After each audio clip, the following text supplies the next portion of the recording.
सुरेशम् विश्वाधारं गगनसदृशं मेघवर्णं शुभाङ्गम् लक्ष्मीकान्तं कमलनयनं योगिभिर्ध्यानुगम्यम्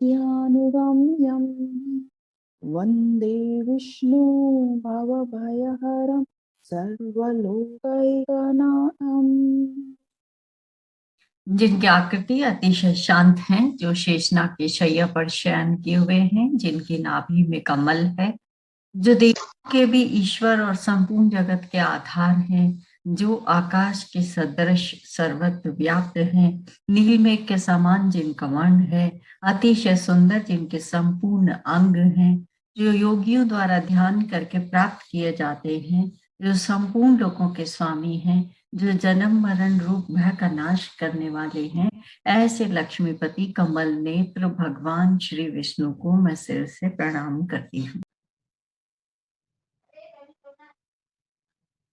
वृष्णीनां वासुदेवोऽस्मि पाण्डवानां धनञ्जयः मुनीनामप्यहं व्यासः कवीनाम उष्णा कविः। वृष्णिवंशियों में वासुदेव, पांडवों में धनंजय मैं हूँ, मुनियों में वेदव्यास और कवियों में शुक्राचार्य भी मैं हूँ। जो भगवान ने अवतार जिस कुल में लिया है वो वृष्णि कुल है। तो भगवान कह रहे हैं कि जो वृष्णि वंशियों में जो विशेषता दिख रही है, उस विशेषता को भगवान ने अपनी विभूति के रूप में बताया है। फिर कह रहे हैं पांडवों में धनंजय है। जैसे ही पांडवों का नाम आता है, सबसे पहले दिमाग में कौन आता है? अर्जुन। अर्जुन की छवि उभरती है। तो पांडवों में अर्जुन में जो विशेषता है, वो विशेषता अर्जुन की नहीं है, भगवान की है। ये इसमें एक स्टोरी भी आती है इस तरह की, जब भगवान अपना ये पृथ्वी लोक छोड़कर अपना धाम चले जाते हैं, उससे पहले वो उसको उद्धव को ये बोल के जाते हैं कि भाई अर्जुन को बोलना कि द्वारका में जो भी बच्चे और स्त्रियां बची हुई हैं उनको वो अपने इधर ले आए, हस्तिनापुर लेके आ जाए। तो अर्जुन ये काम करने के लिए जाता है और वहां से स्त्री और बच्चों को लेके आ रहा होता है। रास्ते में उनके ऊपर भील आक्रमण कर देते हैं। भील आक्रमण कर देते हैं तो अर्जुन अपना गांडीव उठा भी नहीं पाता है और मार नहीं पाता है, उनको बचा नहीं पाता है। वो उनके आगे हार जाता है और वो सारे स्त्री और बच्चे उनके साथ चले जाते हैं, भीलों के साथ। तो किसकी विशेषता हुई? जो भी अर्जुन, जो जिसने महाभारत के युद्ध में इतने बड़े बड़े योद्धाओं को मार दिया, वो किसके बल पे मार दिया? ये तो साफ दिख रहा ना कि कृष्ण का ही साहस था उसमें, कृष्ण का ही जो साथ था, उसके कारण वो सब ये कर पाया। अब कृष्ण नहीं थे उसके आसपास, तो वो उस लायक भी नहीं था कि वो अपना बचाव कर सके, अपने साथ जो स्त्रियों बच्चों को ले जा रहा उनको भी बचा सके। तो खाली हाथ लौटता है अपने राज्य में। फिर कह रहे हैं कि मुनियों में वेद व्यास। वेद व्यास जो है, इनको महर्षि वेद व्यास कहते हैं। और ये हमने शुरू में देखा था कि जो वेद व्यास हैं ये सत्यवती और पाराशर, हाँ, सत्यवती और पाराशर के पुत्र है, शादी के पहले में। हाँ, तो जो ये जो प्रारंभ में वेद जो उत्पन्न हुए थे वो एक ही वेद था, उनको 4 भागों में करने का श्रेय वेद व्यास को जाता है। तो वेदों का नया स्वरूप देने के कारण इनको वेद व्यास कहते हैं। इन्होंने जो ये ग्रंथ लिखा है महाभारत, ये इसको 5वां वेद कहते हैं। व्यास का असली मतलब होता है कि संकलन करने वाला, या यानी कि सब चीजों को इकट्ठा करने वाला, या कथावाचक, या फिर व्यवस्थापक कहते हैं व्यास को। तो ऐसा कहते हैं कि आज जो भी कोई नई रचना करता है, कोई भी चीज नई लिखता है, तो इसका मतलब है कि वो भी व्यास जी की जूठन ही है, क्योंकि व्यास जी ने ऐसी कोई चीज नहीं है जिसके ऊपर लिखा नहीं है। जिसको व्यास जी ने छुआ नहीं है, ऐसा कोई भी पॉइंट नहीं है जिसको उन्होंने टच नहीं किया हो। तो जो भी कोई बात बोलेगा इस वो पहले से ही व्यास जी ने लिखी हुई है। तो इस तरह से व्यास जी को मुख्य मान रहे, भगवान मुनियों में मुख्य मान रहे, इसलिए अपनी विभूति बता रहे हैं। तो व्यास जी में जो विशेषता दिखती है वो भगवान की विशेषता है। फिर बोल रहे कवियों में शुक्राचार्य में हूं। कवि का मतलब यहाँ पे क्या हुआ कि शास्त्र के सिद्धांतों को जो अच्छी तरह से जानता है उसको कवि कहते हैं। शास्त्रीय सिद्धांतों को ठीक तरह से जानने वाले जो पंडित हैं उनको कवि कहते हैं। इन सब कवियों में शुक्राचार्य जी मुख्य हैं। जो शुक्राचार्य हैं ये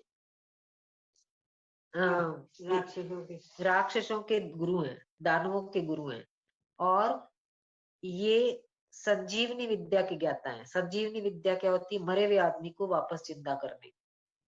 ये संजीवनी विद्या इनको आती थी, और इनकी एक शुक्र नीति है वो प्रसिद्ध है। तो अनेक गुणों के कारण भगवान इन्हें अपनी विभूति मानते हैं।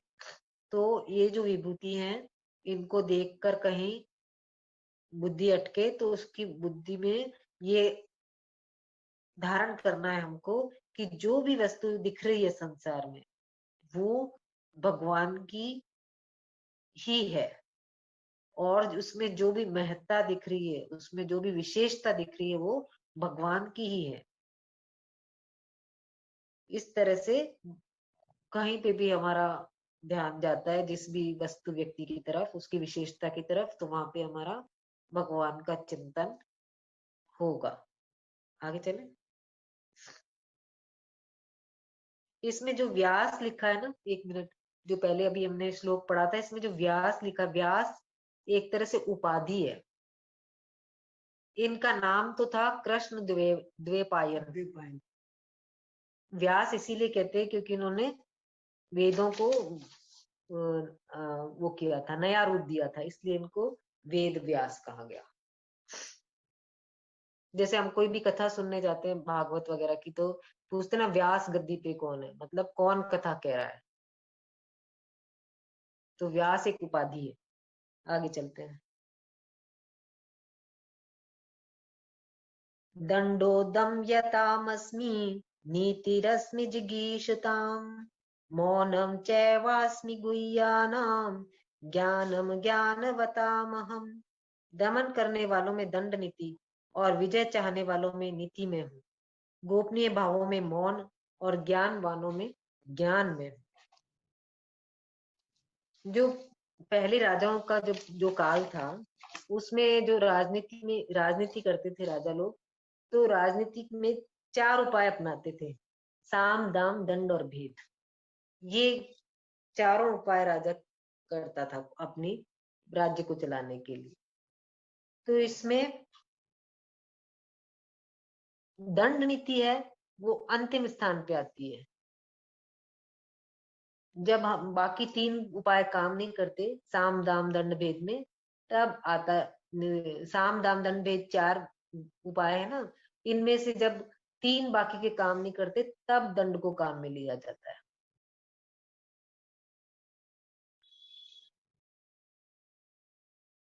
तो दमन करने वालों में दंड नीति, इसके द्वारा क्या किया जा सकता है? दंड से तो हर कोई डरता है। दंड तो बेस्ट नीति है, जैसे मेरे हिसाब से, कि जैसे हम कहते हैं इंडिया में तो सफाई नहीं रहती, इंडिया में तो इतनी गंदगी है। क्यों नहीं रहती? क्योंकि दंड नहीं है सफाई रखने के लिए। बाहर जाएंगे ना, हम ही लोग उठा उठा के डस्टबिन में डालेंगे, और यहाँ हम ही हाथ से सड़कों पे फेंक देते हैं, क्योंकि यहाँ पे दंड नहीं है। वहां पे आप कोई चीज फेंकोगे तो दंड भोगना पड़ेगा, तो आप जल्दी से कोई गलत ऐसे गंदगी करने की हिम्मत नहीं करोगे। तो इसलिए दंड के से तो दुष्ट से दुष्ट जो आदमी होता है वो भी सन्मार्ग पे आ जाता है। इसलिए दंड नीति को भगवान मुख्य बता रहे हैं और अपनी विभूति बता रहे हैं। फिर कह रहे हैं कि विजय चाहने वालों में नीति में हूं। नीति का मतलब होता है पॉलिसी। पॉलिसी का मतलब होता है कि सही समय पे सही जगह पे सही काम करना, जो उसको नीति कहते हैं। जैसे अभी अभी हमारे कई राज्यों में चुनाव हुए और बीजेपी ने पहले से कह दिया हमारा तो जो एमपी का चुनाव होंगे उसकी तैयारी चालू है। तो ये एक पॉलिसी होती है। इतने समय अभी तक तो बाकी लोगों के तो अभी इन चुनावों की थकान ही नहीं उतरी, बीजेपी तो नए काम करने लग गई। तो ऐसे अगर कोई अपनी पॉलिसी बनाएगा तो उसकी विजय तो निश्चित होगी। तो भगवान ने यहाँ पे जो पॉलिसी है, नीति है, और नीति से अपनी विजय प्राप्त करना है, तो नीति से ही विजय मिल पाती है। कोई भी पॉलिसी बनाओगे, जैसे कोई भी एग्जाम भी पास करना है तो एक अपनी पॉलिसी बनानी पड़ती है कि ये चीजें मैं यहाँ से करूँ, ये ऐसे करूँ, जो भी एक्स वाई जेड जिस भी तरीके से। तो उस पे जब हम उसको फॉलो करते हैं उस पॉलिसी को, तो विजय निश्चित होती है। इसलिए भगवान ने नीति को अपनी विभूति बताया है। अब यहाँ पे पहले मैंने बोला था कि साम दाम दंड भेद, ये 4 बताए थे राजनीतिक उपाय जो कि पुराने जमाने में राजा लोग करते थे। तो एक बार इनको समझ लेते हैं कि साम दाम दंड होता क्या है।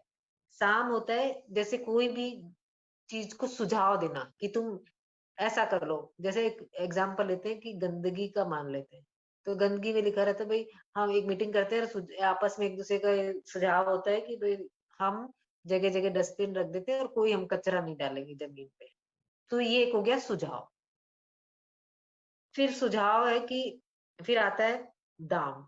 दाम होता है पैसे चुकाकर, कि भाई हमने एक सफाई वाले रख लिए, इनको पैसे वैसे दे के हम सफाई की व्यवस्था रखेंगे। फिर आता है दंड।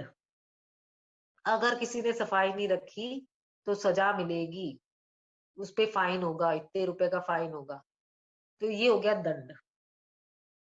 अब इसमें भेद तो यूज नहीं कर सकते। भेद कब यूज करते हैं, जब सामने वाला शक्तिशाली है, फिर उसकी कमी में पता चलानी पड़ती है किसकी कमी क्या है, उस कमी को ढूंढना पड़ता है, फिर उस कमी से उसको कमजोर करना पड़ता है, उसका भेद लेना पड़ता है किसकी क्या कमी है। तो गुप्त रहस्यों का जो इस्तेमाल किया जाता है और उसको भेद कहते हैं। आप कह रहे हैं गोपनीय भावों में मौन। जितनी भी गुप्त रखने वाले जितने भी भाव हैं उनमें मौन यानी चुप रहना, यानी वाणी का संयम मुख्य है। चुप रहने वाले के भावों को हर आदमी नहीं जान सकता। जो आदमी ज्यादा चुप रहता है उसके मन में क्या चल रहा है आप नहीं बता सकते। एक वोकल होता है, बार हर बात में फटाक से बोल देता है ये हो रहा है वो हो रहा है, तो उसको हर कोई जान जाते हैं। तो जो गोपनीय भावों में भगवान ने मौन को अपनी विभूति बताया है। फिर कह रहे हैं कि ज्ञानवानों में ज्ञान में, जो संसार में जितने भी कला है कौशल है उनको जानने वालों में जो ज्ञान है, उस ज्ञान को भगवान अपनी विभूति बता रहे हैं। तो मत ऐसा ज्ञान अपने में और दूसरों को भी देखने में आए तो उसको भगवान की विभूति ही मानना चाहिए। तो मतलब है कि जो विलक्षणता दिखती है वो इनकी व्यक्तिगत नहीं है बल्कि का परमात्मा की है। इस तरह से परमात्मा की तरफ दृष्टि जानी चाहिए। आगे चले।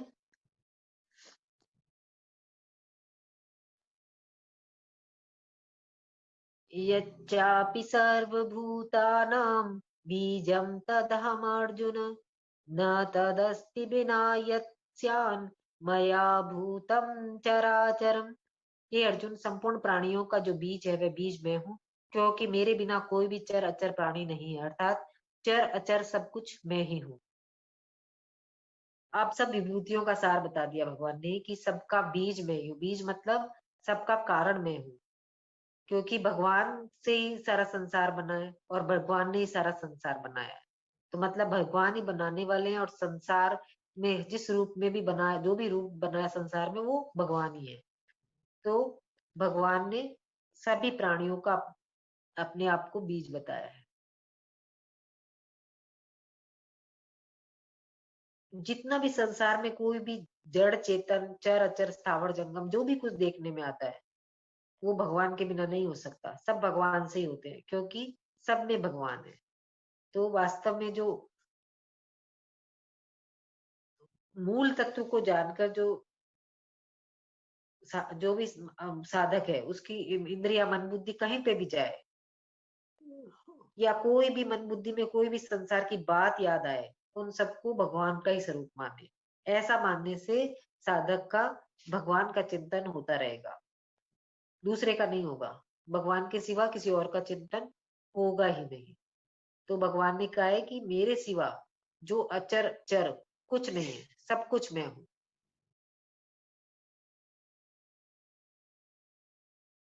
इसका मतलब है कि जो भी संसार में विशेषता देख रहे हो, जिसकी तरफ हम आकर्षित होते हैं कि ये विशेषता इसमें है, व्यक्ति में है या किसी वस्तु में है, तो वो उस व्यक्ति वस्तु की न मानकर भगवान की माननी चाहिए। इस तरह से भगवान का चिंतन लगातार होता रहेगा। अब तक भगवान ने अपनी 82 विभूतियां बता दी है।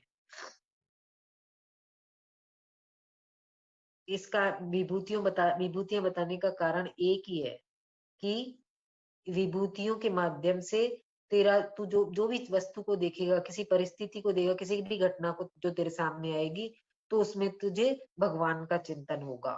क्योंकि जो भगवान अर्जुन ने प्रश्न किया था वो यही किया था कि मैं आपका चिंतन करता हुआ आपको कैसे जानूं और किन किन भावों में आपका चिंतन करूं। उस प्रश्न का उत्तर देने के लिए भगवान अपनी विभूतियों का संक्षेप में वर्णन कर रहे हैं। आगे चले।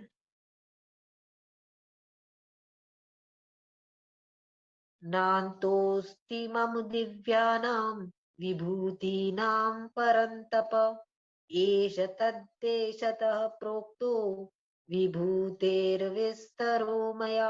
हे परंतप अर्जुन, मेरी दिव्य विभूतियों का अंत नहीं। मैंने तुम्हारे सामने अपनी विभूतियों का जो विस्तार कहा है यह तो केवल संक्षेप में कहा है।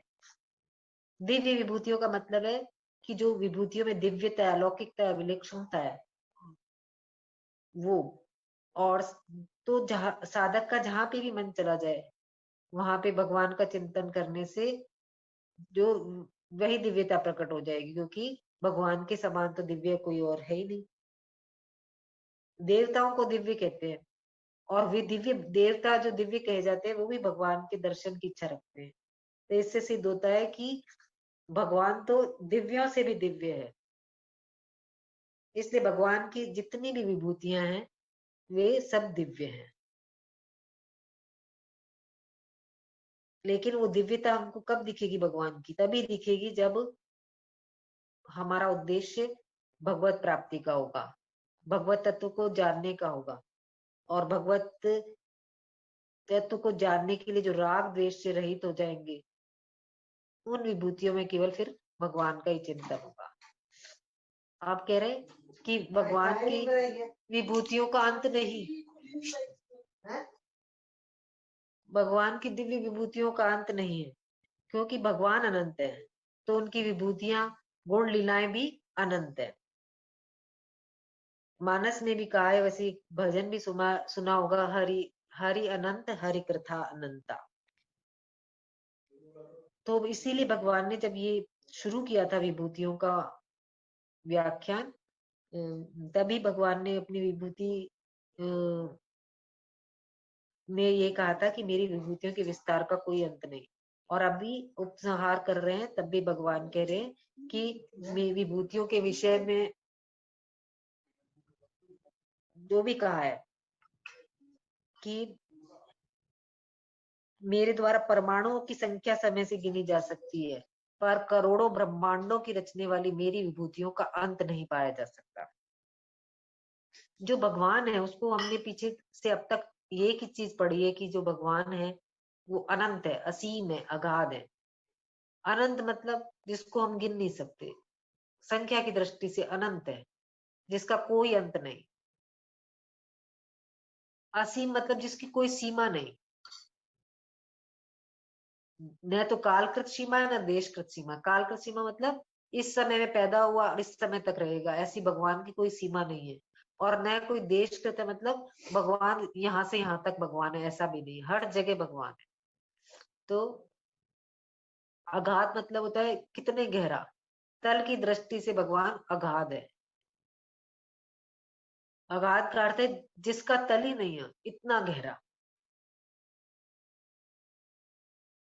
फिर कह रहे हैं कि अपनी विभूतियों का जो विस्तार का, ये तो केवल संक्षेप में कहा है। अब भगवान ने कहा अपनी विधि विभूति को विस्तार से कहिए। भगवान ने फिर बोला कि मेरी विभूतियों के विस्तार का कोई अंत नहीं है। और ऐसा कहकर भगवान ने, अर्जुन ने जो जिज्ञासा रखी थी भगवान के सामने, उसका विभूतियों का विस्तार से वर्णन किया। लेकिन जो ये विस्तार भगवान ने तो विस्तार से वर्णन हमारे लिए कह रहे हैं, लौकिक दृष्टि से विस्तार दिख रहा है। लेकिन जो भी भगवान ने यहाँ पे विभूतियां विस्तार से कही है, वो तो सुनने वाले की दृष्टि से है, हम मनुष्य की दृष्टि से है, प्राणियों की दृष्टि से है। लेकिन ये तो भगवान की दृष्टि से तो ये वास्तव में नाम मात्र का है, क्योंकि भगवान की विभूतियों का कोई अंत नहीं है। भगवान ने इनको सिर्फ संक्षेप में कहा है। आगे चले।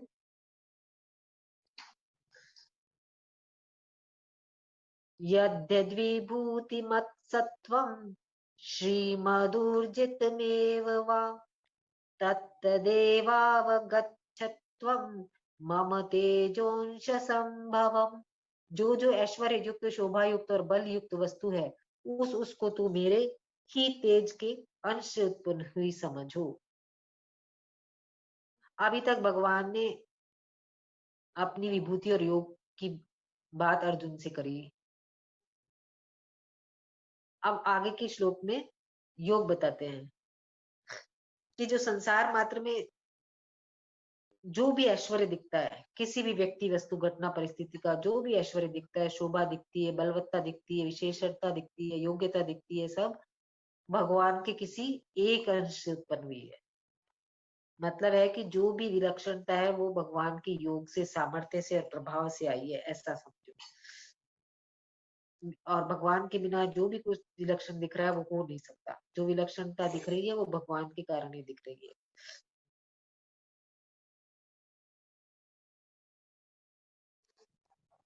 जैसे हम जैसे कोई भी हमारे घर में जैसे रेडियो है हमारे घर में, अगर हमारे घर में जो भी इलेक्ट्रिसिटी से चलने वाले इक्विपमेंट्स हैं, हमको लगता है कि ये इक्विपमेंट में देखो इसमें ये विशेषता है, इसमें ये विशेषता है। लेकिन अगर बिजली नहीं होगी तो वो इक्विपमेंट क्या चल पाएगा? नहीं चल पाएगा। इसी तरह से जहां पे भी कोई भी विशेषता दिख रही है, उसको सत्ता किससे मिल रही है? भगवान से मिल रही है। इसलिए हर जगह मूल में भगवान को देखना चाहिए। आगे चले।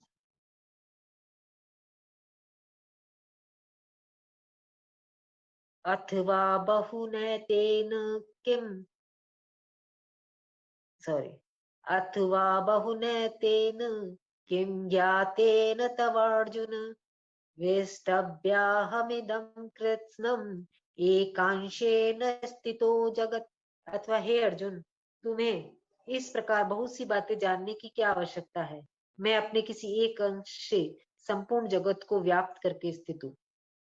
अब पिछले श्लोक तक भगवान ने अर्जुन को उसके प्रश्नों का उत्तर दे दिया। अब अपनी तरफ से भगवान एक खास बात ये कह रहे हैं कि तूने जो प्रश्न किया मैंने उसके उत्तर दे दिया। अब तुझे एक सार की बात ये बताता हूँ कि तुझे बहुत जानने की क्या जरूरत है। तेरे सामने मैं बैठा हूं, जिसके भीतर अनंत कोटि ब्रह्मांड समाये हुए हैं, महासर्ग महाप्रलय ब्रह्मांडों की समाई हुई है। उसको लेकर मैं तेरे सामने बैठा हूँ, तेरी आज्ञा का पालन करता हूँ। तो तुझे बहुत सी बातें जानने की जरूरत क्या है?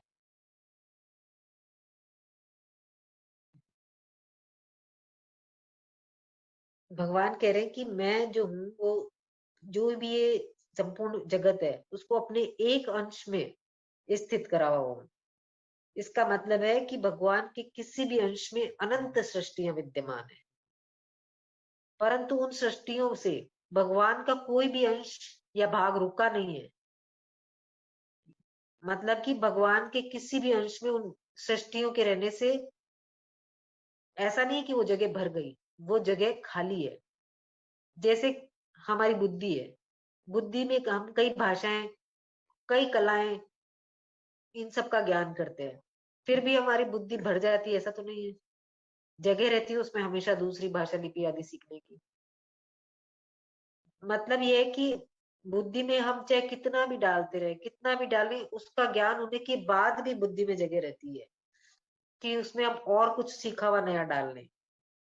ये नहीं कह सकते अब इतना ही, बस इतनी लिमिट है बुद्धि की, अब और नहीं जा रहा है, ऐसा नहीं होता। वो तो ले ही लेती है, जो भी आप सीखना चाहते हो, जो भी सीखते हो, उसके प्रयास करते हो, तो वो आपकी बुद्धि ले ही लेती है। तो जब एक छोटा सा अंश बुद्धि है जो कि इतनी सारे जो हमारे को ज्ञान हम ले लेते हैं उनसे नहीं बढ़ती, तो जो भगवान है वो प्रकृति से अतीत है, अनंत है, असीम है, अगाध है, तो उनका कोई भी अंश अनंत सृष्टियों से कैसे बढ़ सकता है? वो तो खाली रहता है। तो भगवान कह रहे हैं कि मैं अपने किसी एक अंश में संपूर्ण जगत को व्याप्त करके स्थित हूँ, तू ज्यादा मत जान, बस बहुत है इतना। ओम तत्सदिति श्रीमद् भगवद गीतासु उपनिषत्सु ब्रह्म विद्यायां योग शास्त्रे श्री कृष्णार्जुन संवादे विभूति योगो नाम 10वां अध्यायः। ओम पूर्णमदः पूर्णमिदं पूर्णात् पूर्णमुदच्यते पूर्णस्य पूर्णमादाय पूर्णमेवावशिष्यते। ओम शांति शांति शांति।